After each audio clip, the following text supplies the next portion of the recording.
Hey, thanks for joining me. Hope you're doing well. Hyperborea is the ancient Greek name for the land beyond the north wind, the North Polar paradise of many names.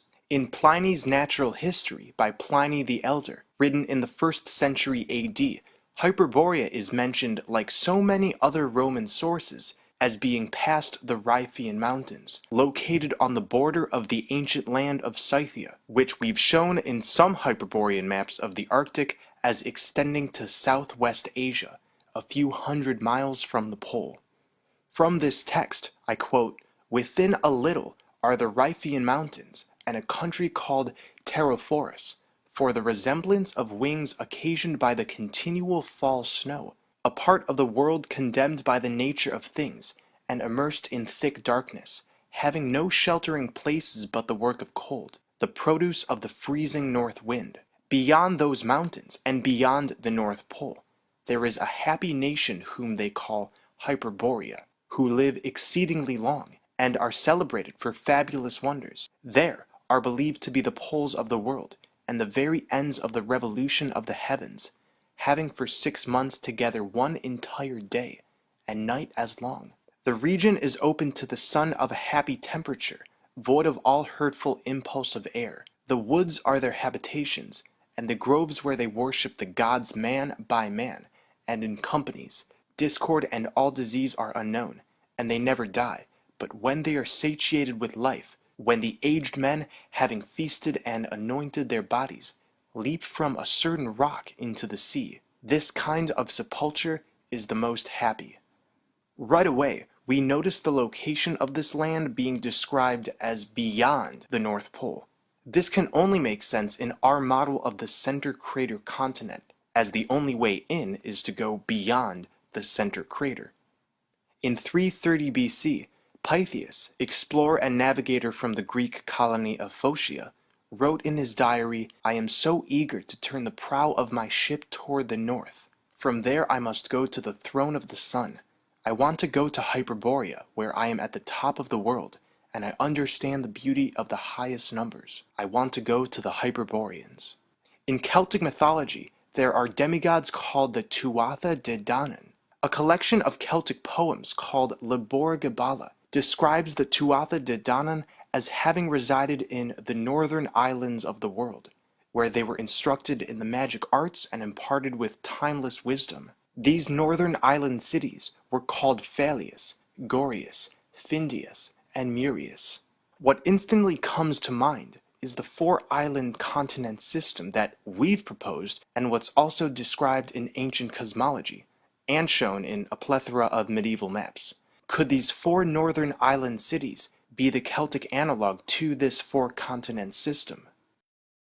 Another mythological connection to this is the Chinese land of Penglai, also known as the Isles of the Immortals. Like the 4 continents, this mythological land contains 4 floating islands. Scholars have even cited the North Pole as a location for at least 2 of these islands. The food there is miraculous, and fruits there preserve the eater from old age and death. Hyperborea, the land beyond the aurora borealis, has been described by various authors as being the polar origin of humankind. From the center, we experienced a solidification and devolution. Our bodies became less of light and more dense, more grounded in this third-dimensional realm. So the idea of evolution is actually a reverse of what has happened. Mankind did not begin as an ape, but progressively devolved into its beast-like condition, as it strayed physically and spiritually from its mystical homeland in the Arctic. What Jocelyn Godwin in Arctos the Polar Myth blames on succumbing to the demonic energies of the South Pole. I refer to William Warren, who in Paradise Found wrote, "The South Polar region is the location of demons and destructive divinities. The north is the hemisphere of the gods, and the south of the asuras, or demons."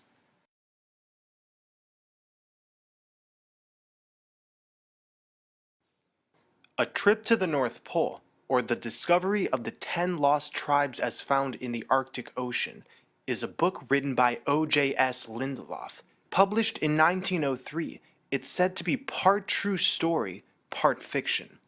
It's about a whaling ship called the Mount Wollaston and its crew of 40 who accidentally sail into a hidden North Polar country. Although it's said to be semi-fictional, many of the details coincide perfectly with Admiral Byrd's and Olaf Janssen's accounts, which leads me to believe that, while it may not be completely accurate, it does serve as a form of soft disclosure, like so many of the myths and stories we've reviewed for the past year on this channel. The following is bits and pieces from this enchanting book. I will start from when after the crew penetrates what is referred to as an ice-bound circle, very similar to the ice mountains which encircle Shambhala, and the ones found in the Mercator maps. We had been traveling through a temperature of 105 to 110 below freezing point, when now, within 200 miles of the North Pole, we found a climate comparatively mild, and the nearer we approached to the pole, the milder was our climate. The aurora borealis, or northern light, seemed to give out a light and warmth that we had not before experienced. We were now within 100 miles of the North Pole, and began to discover coast foul. Can any human conceive the thought that passed through our minds on the possibility of discovering probably inhabited polar region? We were now sailing at a good pace, when the watch called out, "Land ahead." All was bustle and excitement. We had discovered the North Pole. There was no questioning that fact. Ducks and geese were seen as we progressed toward the north. What? Why, there were actually boats manned by white people like ourselves. Had we arrived at some European port? No, for when our ship approached, the boats fled before us into a beautiful harbor surrounded by a magnificent city, built after the style of ancient cities of 600 to 800 years BC. We landed in this capacious harbor and were received by what seemed to be a delegation of officials, but although we spoke several languages, we were not able to understand the men. They were dressed in loose costumes, something after the Persian style. They seemed very white, with a delicate transparency of feature. After leaving our boat, we landed on a well-made dock, paved with a sort of brown slate rock. We passed into a street paved with the same material, and to my surprise, the houses were all built of well-burned brick. We were led into what appeared to be a spacious palace. After crossing the court, we were ushered into this palace, and at last were brought before a beautiful lady on a throne decorated with all the paraphernalia pertaining to so dignified a position. It seems that our approach had been heralded to the queen, who this actually was, and who had ascended her throne for the purpose of finding out our mission, and also hoping that we might be deliverers of her people. After meeting the queen, the crew decides to circumnavigate the North Lands. We found the great mammoth in all his glory, towering high above the denizens of this newly discovered continent. We found a great many other kind of animals that are now extinct on the known land, also the large extinct bird, pterodactyl. We saw wolves, foxes, elk, deer, hare, bear, a sort of wild ox, and bands of chunky, short horses, which, though heavy-set, were nevertheless small. There were birds of different plumage, and trees of enormous height and thickness. We coasted around the peninsula and found on going on the east side that the conditions were about the same.